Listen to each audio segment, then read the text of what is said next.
Salut, aujourd'hui on va faire une petite visite de la ferme de terre au mois de décembre. On est le 9 décembre, ça fait à peu près 2 mois qu'on a fait la dernière visite, que vous pouvez retrouver dans la description et je la mettrai aussi en lien là-haut. Donc on fait une vidéo pour le mois de décembre parce que c'est un mois qui est assez intéressant, parce que finalement on a quand même pas mal de choses à vous montrer, que ce soit sous serre ou alors les choses qu'on fait dehors en plein champ. Donc on n'attend pas plus et c'est parti pour la vidéo. Donc ici, on a une culture d'épinards. Avant, il y avait des patates douces qui étaient faites sur paillage plastique. Donc le paillage plastique, ça fait un peu comme s'il y avait eu un bâchage, puisqu'il y a une bâche plastique, ce qui fait un faux semis. Du coup, nous, on fait un semis direct. Et en plus de ça, les patates douces, il y en avait là et là. Et les patates douces, quand on les récolte, ça fait un peu comme un travail du sol, en profondeur, puisqu'elles sont quand même des fois à 20-25 cm de profondeur. Donc forcément, quand on les récolte, ça travaille le sol. Donc derrière, on essaye de faire des cultures qui vont profiter de ça. Alors les épinards, ça n'a pas un enracinement très profond, donc c'est pas très représentatif. Par contre, là, on a fait des carottes qui sont semées à la volée, comme on a fait dans l'autre serre, qu'on verra après. Et là, les carottes, vu qu'elles poussent en profondeur, ça permet d'avoir des carottes qui sont bien droites et profiter du fait que le sol a été décompacté en profondeur. Pour faire les semis ici, on a fait sur compost de déchets verts, comme on fait souvent. Par contre, là sur les carottes, on a fait sol nu, tout simplement parce qu'on n'a pas eu le temps de mettre du compost. Là, on a fait un petit test. Ici, on a fait des semis d'épinards qui sont en ligne, voilà.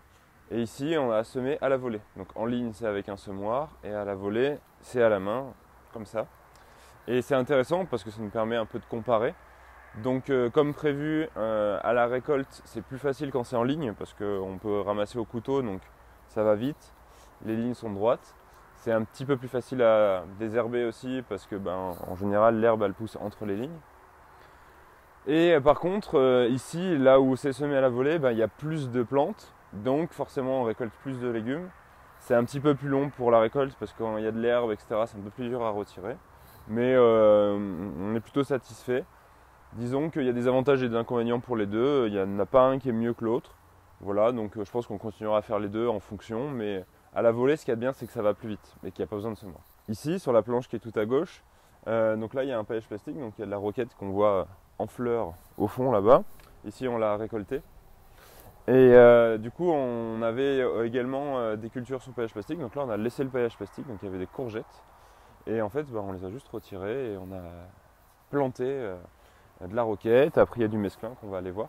Et ça permet du coup de pas rien avoir à faire à part enlever les résidus de culture qu'il y avait avant et planter la culture qu'on a. Donc ici, vous voyez qu'il y a une grande ligne blanche. Voilà, c'est un grand tissu blanc. C'est un voile d'hivernage. Pourquoi il est là? Parce qu'ils annoncent -4 dans 2 jours et -2 cette nuit. Vu qu'il y a plusieurs jours où il va faire froid, et ça va être intéressant de prendre soin des cultures et en fait mettre ce voile d'hivernage qui va empêcher que ça gèle.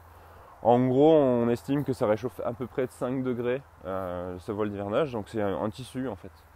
Donc ça c'est du P30, donc il y a aussi du P17. P30, ça veut dire qu'il y a 30 grammes de tissu par mètre carré. Voilà, et 17, 17 grammes tout simplement. Donc là en fait il est ici dans le chemin pour pas que ça nous gêne, mais ce soir il sera recouvert partout dans la serre et on verra plus du tout les cultures. Donc ici il y a un paillage plastique comme là-bas. Donc le paillage plastique déjà il permet d'éviter que ça s'enherbe au bord de la serre, ce qui est pénible à désherber. Et ici donc il y avait des salades et l'année d'avant il y avait de l'ail. Les salades on les a pas très bien réussi parce qu'il y avait l'ombre des patates douces qui étaient là, qui ont colonisé et qui ont fait de l'ombre aux salades, donc ça n'a pas très bien réussi.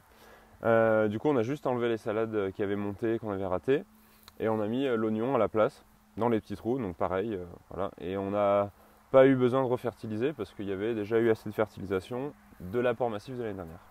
Après derrière moi, là on a installé du fenouil. Donc voilà, même idée, voilà, culture de fenouil. Il y a des campagnols qui mangent les cultures, donc les fenouils ça arrive qu'ils se fassent manger. Donc on le voit, ce que ça a été mangé comme ça.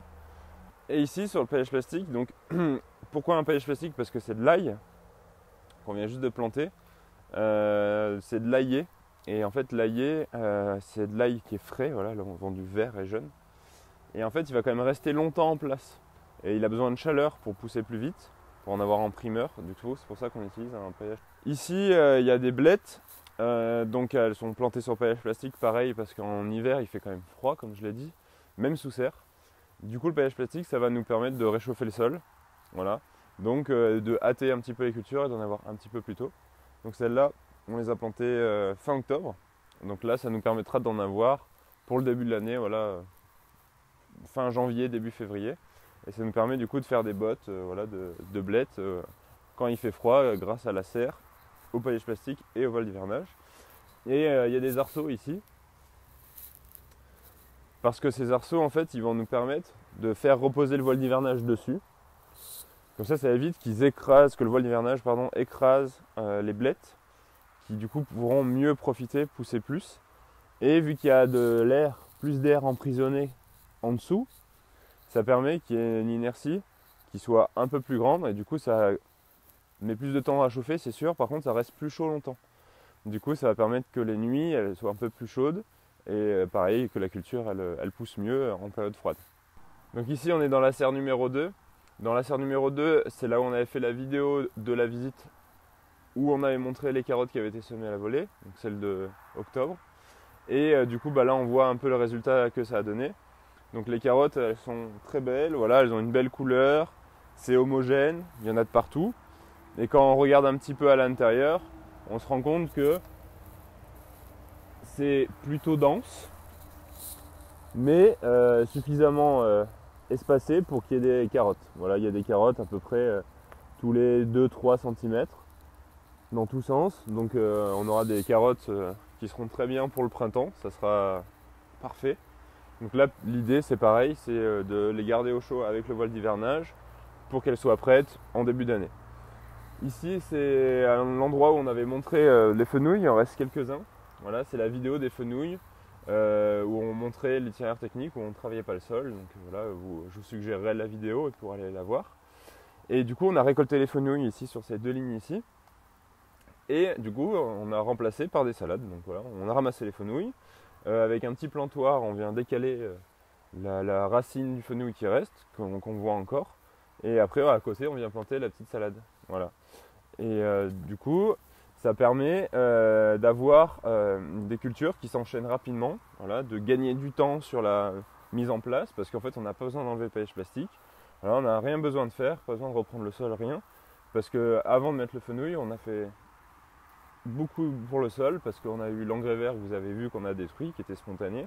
Et avant, il y a eu l'apport massif de compost. Du coup, il y a assez à manger pour les salades et pour les fenouils. Et à côté, on voit voilà, les oignons qui qui avaient un peu tigé parce qu'il manquait de lumière à cause du fenouil. Donc on aurait dû faire l'inverse, avec le recul, on aurait dû mettre le fenouil plus proche de la bâche et les oignons ici, comme ça ils auraient plus de lumière. Mais voilà, ils seront quand même tout à fait vendables. Donc ici, on a une belle planche de salade qui a bien fonctionné. Donc 50 mètres de long, voilà, on a ramassé quasiment toutes les salades. Les petites que vous voyez au premier plan, les feuilles de chêne blondes, c'est celles qui viennent remplacer les feuilles de chêne rouge qu'on avait mis.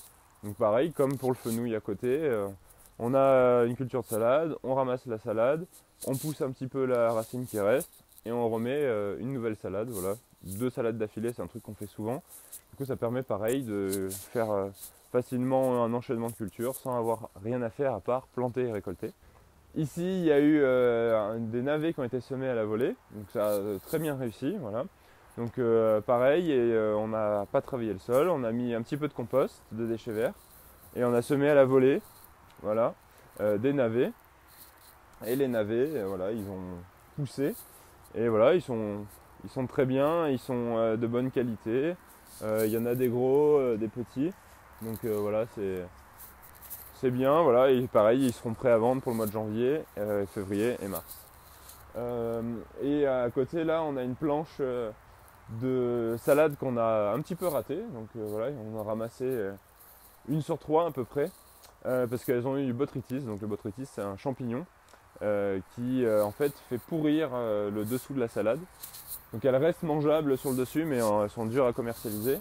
Donc ça, c'est parce que notre avis, on a trop arrosé. Il a fait très humide aussi sur septembre, octobre, novembre, donc ça a vraiment joué sur le fait qu'il y ait le botrytis qui se développe, parce que ça se développe quand il fait humide et chaud. exactement les conditions qu'on a eues. Et en plus de ça, on a trop arrosé et pas assez ventilé la serre. Et aussi le fait que ce soit proche de la paroi en plastique. Vu qu'il y a de la condensation qui se fait dessus, ça rajoute au fait qu'il y a de l'humidité. Donc ici, on est sur la zone où on a semé des épinards à la volée. Donc voilà, on a mis du compost et semé des épinards. Mais on a fait l'inverse, on a semé des épinards et rajouté du compost après. C'est justement ça qui a posé un problème, parce qu'on voit que les épinards, bon, ça a bien marché, hein, il y a des épinards, ils sont beaux, mais il n'y en a pas assez. Voilà, c'est clairsemé, il en manque comparé à ce qu'on a vu dans l'autre serre. Et ça, c'est parce qu'en fait, on a mis trop de compost par-dessus. Voilà, on a mis les graines d'épinards et on a mis 5 cm de compost.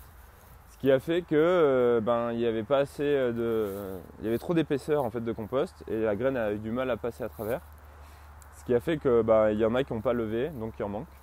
Donc on est quand même content parce que voilà, il y en a et ça a fonctionné. En plus, c'est des graines qu'on a fait nous-mêmes, donc ça ne nous a pas coûté très cher en graines, donc voilà, c'est pas un problème.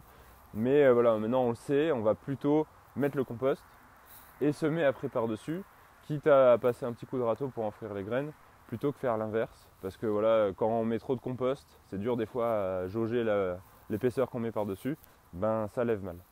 Et comme dans l'autre serre, vous voyez, il y a le voile d'hivernage qui est disposé au milieu de la serre et qui est prêt à être écarté sur la serre et la mettre au chaud pour l'hiver.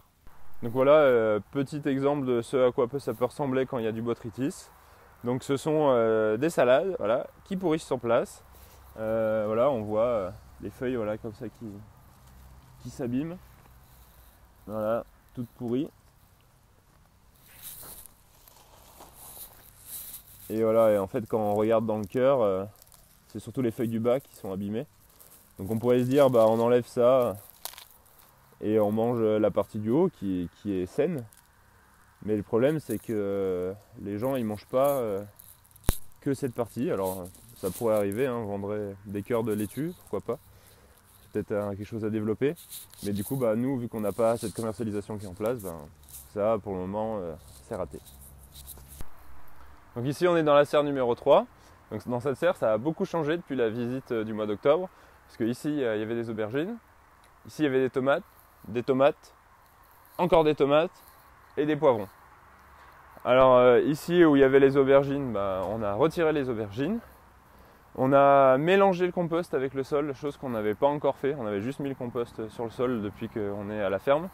Donc ça a permis au sol de digérer l'apport massif qu'on avait fait, parce qu'il y en avait bien 5-10 cm, donc il y en avait beaucoup. Et après on a disposé un paillage plastique, donc toujours dans la même idée, voilà, réchauffer le sol, empêcher qu'il y ait de l'herbe, etc., etc. Donc on a mis de la mâche qui a bien fonctionné, donc il y en a encore après là. Et ici on a commencé à la récolter. Et du coup il n'y en a plus, et pareil, dans la même idée, on a enchaîné en mettant du persil. Voilà. Donc qui vient remplacer la mâche qu'on a récoltée. Et après il reste tout plein de mâches à vendre tout l'hiver. Ici dans cette zone là, pareil, il y avait les tomates, donc on a enlevé la tomate, on a enlevé la toile tissée, on a mélangé le compost avec les 5 premiers centimètres du sol et on a mis un paillage plastique et on a planté les salades. Et les salades, elles sont très belles. Ici elles n'ont pas le botrytis parce qu'on a moins arrosé. Voilà. On a planté aussi plus tard, donc il y a eu moins de problèmes de variation de température chaud et humide. Et surtout on a mieux ventilé. Donc ce qui fait que voilà, on a des très belles salades qui sont voilà, il manque encore quelques semaines de croissance, donc elles seront prêtes, pareil, courant du mois de janvier, fin janvier, début février. Et sur la zone qui est ici, voilà, même idée, paillage plastique, voilà, avec là ce sont des choux, voilà. Donc c'est pas n'importe quel chou, ce sont des choux raves. C'est des légumes qu'on voit un petit peu moins, c'est un peu plus original comme légumes. Donc c'est pour ça qu'ils sont plantés plus denses que par exemple des choux cabus, parce que ça devient moins gros. Donc on peut les planter un petit peu plus denses. Et voilà, donc pareil, dans la même logique, paillage plastique pour éviter l'enherbement, pour réchauffer le sol et nous faire gagner du temps sur le désherbage. Comme dans les autres serres, le voile d'hivernage qui est mis en place pour venir couvrir tout ça les nuits où il va geler, donc cette nuit entre autres, et les arceaux, voilà, qui sont disposés ici, en tout cas sur les choux, pour éviter qu'ils se fassent écraser par le vol d'hivernage. Sur les salades, on n'en met pas parce qu'on considère qu'il n'y a pas l'usage. Et sur la zone ici, donc on voit encore des tomates qu'on vient de retirer, qui sont encore sur le sol, enfin sur la toile tissée, avec les anciennes ficelles qui servaient de tuteur.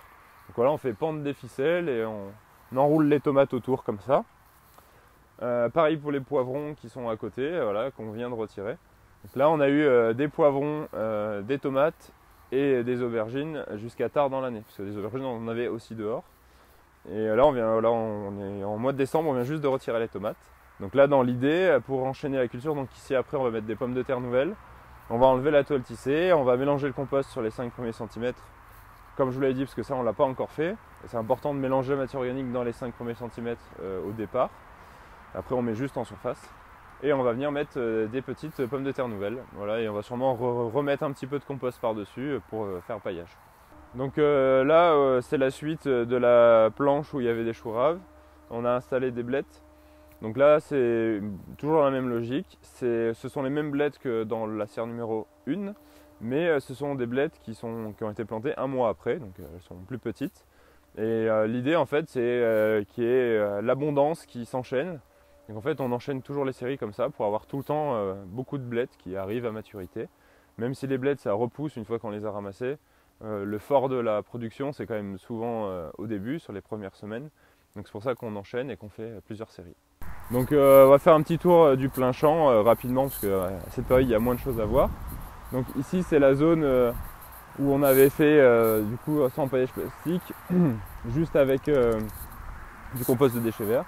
Donc tout a bien marché, sauf quelques salades qui sont montées dans les zones où c'était tassé, donc on aurait dû décompacter là où il y avait les passages de roues, et sauf la mâche qui fonctionne pas très bien dans les matières organiques fraîches. Donc ça, c'est quelque chose qu'on avait déjà remarqué. Voilà, la mâche, il faut que la matière organique soit décomposée, pas fraîche. Donc ça n'aime pas le broyat, ça n'aime pas la paille, ça n'aime pas le foin, ça n'aime pas le compost. Voilà, plutôt sol nu, paillage plastique. Ou très peu de matière organique en surface, mais voilà, ça apprécie pas trop. Ça fait souvent des mâches pas très réussies en général. Les salades, c'est un peu pareil, ça aime pas trop quand il y a beaucoup de matière organique. Donc sinon, ça a plutôt bien marché. Il y a des beaux oignons nouveaux qu'on vend en oignons blancs qui ont bien marché, voilà, et qu'on va vendre tout l'hiver.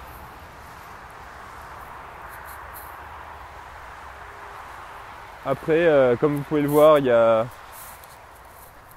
du voile d'hivernage, donc c'est exactement la même idée, hein. Ça permet de protéger les cultures du froid. Donc là, c'est des cultures qui peuvent un peu plus rester dehors que celles qui a sous serre. Alors il y a encore des blettes, mais les blettes, ça gèle. Donc c'est pour ça que le voile d'hivernage, c'est pas mal, ça permet qu'elles repartent mieux au printemps. On a du persil, on a de la coriandre, on a des épinards aussi, donc c'est les épinards qui n'étaient pas très réussis. Donc là, on met toute cette protection dessus, parce qu'on espère que ça passe mieux l'hiver et qu'au début du printemps, en fait, les cultures redémarrent bien et que la repousse soit belle et qu'elle soit du coup commercialisable pour nous. Après, on a la zone de choux. Donc la zone de choux, elle a bien fonctionné. On voit quand même sur les choux de Bruxelles, qui sont les choux les plus hauts, que c'est une zone hétérogène quand même. Voilà, il y a des endroits où ça pousse bien, d'autres moins. Donc comme on l'avait déjà dit, c'est l'endroit où il y a eu les passages de roues du tracteur et de l'épandeur. Donc ça, c'est voilà, quelque chose qu'il va falloir qu'on décompacte. Et sinon, voilà, les choux, ils ont bien fonctionné. Voilà, donc pour ceux qui nous suivent sur les réseaux sociaux, on a montré des cultures de choux qui étaient bien jolies. On a eu des choux qui faisaient 2 kg, 3 kg, donc des très beaux choux. Donc voilà, ça a bien marché. Et les choux sur toile tissée, parce que ce sont des cultures longues. Et vu que ce sont des cultures longues, ça permet d'éviter qu'il y ait d'enherbement dans les choux. Après, à la suite, il y a les poireaux. Les fameux poireaux qu'on a laissé s'enherber volontairement parce que on n'a pas eu le temps de s'en occuper correctement. Et voilà, là on voit bien l'herbe qui a poussé, on devine les poireaux qui sont dedans. Donc on peut rentrer un petit peu si vous voulez, faire un petit tour. Donc voilà, il y a des poireaux, il y a de l'herbe, là c'est un peu mélangé. Et les poireaux, voilà, ils sont toujours présents. On a ramassé pas mal aussi dans cette zone, c'est pour ça qu'il en manque pas mal. Mais ils sont plutôt jolis finalement. Donc voilà, hein, ils ressemblent à des poireaux qui sont pas moches, hein, finalement, plutôt beaux. Ils sont juste un peu petits. Voilà. Alors je sais que pour avoir discuté avec d'autres collègues maraîchers que cette année tout le monde a des poireaux qui sont petits. Donc voilà, on fait pas figure d'exception, nous aussi. C'est parce qu'il a fait très chaud et très sec. Mais finalement, en fait, même en laissant s'enherber cette zone, on a des poireaux. Donc c'est plutôt un pari gagnant avec le recul finalement, parce que on arrive à commercialiser des poireaux qu'on pensait avoir perdus sans s'en être trop occupé. Donc le ratio temps de travail gain est très bon. Donc ici on est dans le jardin 1, donc il y a des fraises, donc il y a de la facélie, un engrais vert qui a bien poussé. Donc la facélie ça peut passer l'hiver s'il ne fait pas trop froid. Donc là c'est un peu mal parti, mais c'est possible, hein, s'il fait plus de -5 c'est bon. Dans le cas contraire elle va geler et faire un tapis de matière organique qu'on viendra planter à travers, donc c'est bon. Et si elle ne gèle pas, elle va faire des belles fleurs, donc pour nos abeilles c'est top. Et après elle va continuer à pousser, nous on la détruira quand on aura l'usage et on viendra planter à travers, ça fera quand même une matière organique qui sera plus carbonée, un paillage plus durable. Après on a toujours les voiles d'hivernage, donc là il y a de la mâche et il y a du céleri aussi en dessous. Et du coup ça permet, toujours dans la même idée, d'avoir une zone qui est protégée du froid.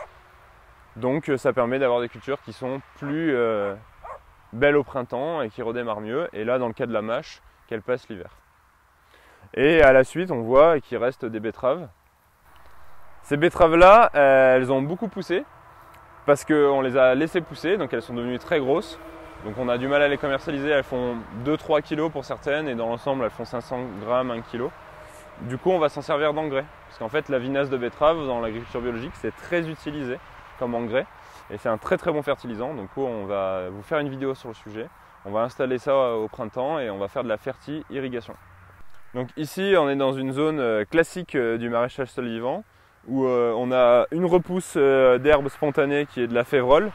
Donc on avait des fèves et on les a détruites et vu qu'on ne travaille pas les sols, on n'enfouit pas les graines, donc ça repousse. Donc voilà, on a des fèves gratuites. Et après là on a un engrais vert, voilà, donc c'est de la facélie. Donc c'est vraiment le classique en maraîchage sol vivant, parce qu'on va souvent essayer de faire des engrais verts. Et encore plus classique, on a une grande bâche d'ensilage qui permet d'occulter toute la zone, donc de désherber toutes les herbes qu'il y a à détruire. Et nous faire une belle zone bien propre, disponible pour le printemps.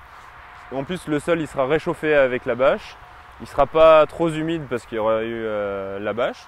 Du coup ça permet de commencer plus tôt dans la saison, de faire des cultures plus avancées en début de saison, donc c'est super. C'est pour ça qu'il y en a sur cette zone là et sur la zone du fond que vous voyez là-bas. Donc en gros dès qu'on a fini de cultiver un endroit, on met ces grandes bâches, c'est très pratique. Donc ici on est sur la zone où il y avait les courgettes, les melons, les pastèques, les courges, les petits marrons et les butternuts. Et voilà, donc on fait une grande zone où il y a toute la même famille. C'est toutes des cultures qui durent longtemps, qui aiment les sols chauds et qu'on n'a pas envie de désherber parce que c'est rampant. Et du coup, on met des toiles tissées. Donc les toiles tissées, c'est très pratique aussi. Contrairement aux bâches d'ensilage, ça laisse plus passer l'eau et l'air. Du coup, on peut arroser par aspersion. On peut, on brûle moins le sol, voilà, ça réchauffe moins le sol, donc c'est vraiment bien pour l'été, les cultures d'été. Et voilà, et quand on a fini la culture, on les laisse mourir sur place. Voilà, donc là par exemple, c'est un reste de courgettes. Ça se décompose, les racines se décomposent. Nous on laisse la toile tissée en place pour l'hiver, comme ça fait pareil, un désherbage, ça évite qu'il y ait n'importe quoi qui pousse. Et ça fait une zone qui sera prête et préparé pour le printemps. Donc ici on est sur le jardin numéro 3, donc voilà, toujours une bâche qu'on vous avait déjà montré dans la visite du mois d'octobre. Donc on vous avait dit qu'il fallait qu'on remouille la zone en dessous. Du coup ce qu'on a fait c'est qu'on a débâché, on a remis du compost et ou du broyat et aussi des feuilles mortes, voilà, de la matière organique qu'on avait à disposition. Et on a attendu des grosses pluies, donc ça a tout bien remouillé. Et hop, on a rebâché. Et là, on laisse faire la vie du sol, les vers de terre, les champignons, les bactéries vont nous décomposer tout ça, nous intégrer tout ça dans le sol gentiment.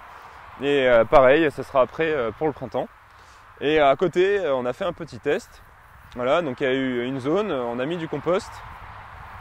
Et on a des oignons qui ont germé. Et du coup, bah voilà, ils sont pas vendables.